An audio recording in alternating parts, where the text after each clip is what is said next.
პოლიტიკაში ჩვეულებრივი რამ არის გაწევ გამოწევა. ეს ქართულში.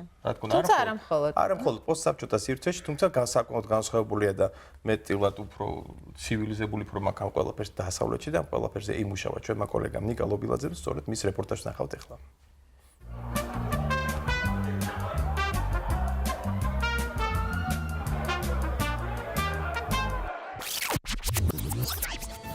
უმაღლესი საკანონმდებლო ორგანო სენატი ძველ რომში ჩამოყალიბდა.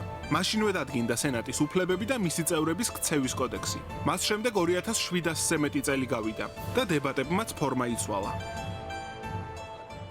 საქართველოს უმაღლეს საკანონმდებლო ორგანოში, პარლამენტში გამომსვლელები თუ ოპონენტები არგუმენტების ამოწურვის შემდეგ ხშირად სიტყვიერ შეურაცხყოფაზე გადადიან.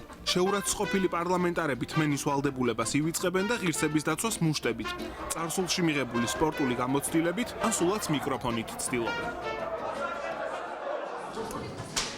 ფიზიკური დაპირისპირებები სხვა ქვეყნების უმაღლეს საკანონმდებლო ორგანოებშიც ხდება. უკრაინაში სხდომის დარბაზში დაწყებული გარჩევა პარლამენტის დერეფანში გაგრძელდა.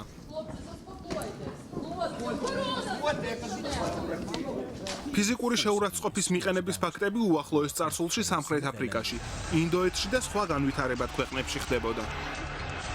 იორდანიის პარლამენტის წევრმა კი საკუთარი სიმართლის დამტკიცება ავტომატური ცეცხლსასროლი იარაღიდან გასროლით სცადა.